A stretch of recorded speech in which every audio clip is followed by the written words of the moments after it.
everyone, today we're trying something a little bit different on the channel. We're diving deep into the world of a fellow artist in our first ever Artist Spotlight. It's a chance to dive into the unique stories and techniques and passions behind the artworks that inspire and challenge us. Today's spotlight is on Jeff Weiss, a landscape artist with a twist. He takes us on a fascinating journey where traditional paintings meet intricate 3D fractal designs. And trust me, you don't want to miss out on understanding the magic behind his art. For all the budding artists out there, if you want to share your journey and be featured in our next spotlight, shoot us an email at info@artanddesign.tv. And now, without further ado, let's step into the mesmerizing world of Jeff Weiss. Hi, my name is Jeff Weiss, and I have been doing computer graphics a while. My imagery is landscapes with a focus on using fractals in both 2D and 3D. The driving force in my work has been exploring my idea that containment in and of itself is a dimension. I would like to show you how these fractals can be used to create truly dynamic imagery. Initially, my fractals were 2D Mandelbrot sets, but then with Mandelbrot 3D, my focus turned to creating fractal models. Currently, I use Procreate for 2D illustration, Blender for 3D modeling, material application, and rendering. Procreate runs only on an iPad, and in Procreate I use many kinds of brushes, but mainly the fractal brushes. Blender has improved immensely over the last 5 years to a point that it easily competes with apps that cost thousands of dollars like 3D Studio or Maya. Blender is open source, so there are many developers creating assets and many different types of plugins. Some cost money, but most are free. My initial step is to create materials to map onto 3D objects. I use Procreate with Art and Design's fractal brushes. Custom fractal brushes are available for Adobe and Affinity apps, but are really just static images of a 2D fractal and use jittering aspects to provide the appearance of dynamics. Procreate's custom brushes have dynamics built in and give a fluid feel to it when you're drawing. In addition, Procreate's drawing aids make radial symmetry and rotational symmetry really easy.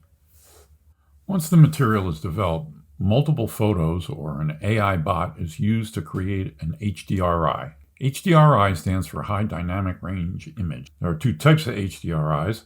One is for still photography, which merges bracketed exposures of a camera into a single image. The other is for creating three-dimensional 360-degree photospheres from multiple images. These photospheres are used to create a three-dimensional environment, a virtual world, if you will. If you use the raw format, the images are great, but the file sizes are gigantic. Think 2.5 gigabytes for one image. HDRI photospheres are not the same as a 360-degree panorama stitched together from a series of 2D images.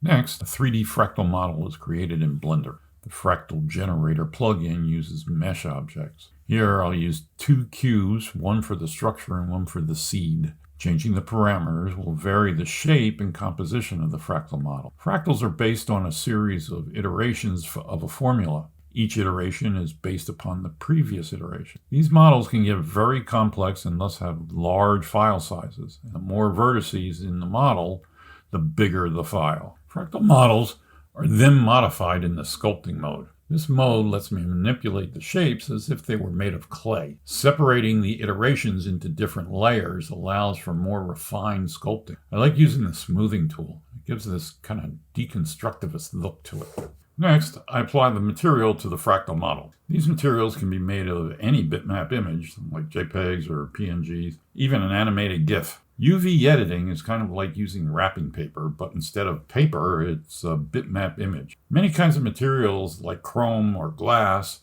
are available and can be downloaded for free from various vendors. The HDRI Maker plugin lets you add and manipulate a photosphere in a scene. Here is where you build an environment to house the fractal model. HDRI Maker can create different shaped environments like a dome or a box. It has the ability to add a floor that can be shaped to match the terrain in your environment. It has a whole lighting system that can be tailored for specific objects in your environment. Sometimes and map the same material to the floor and the dome so it appears as if the model is growing up through the floor. To create a final image, a camera with a 15mm wide-angle lens is used. I navigate around the environment with the camera and take snapshots. These snapshots are .png files that I tweak with GIMP or Affinity Photo. Affinity Photo has a filter called Clarity that really does just that. It clarifies your image. After taking snapshots, I get to decide which one is worthy of being printed or posted to my website.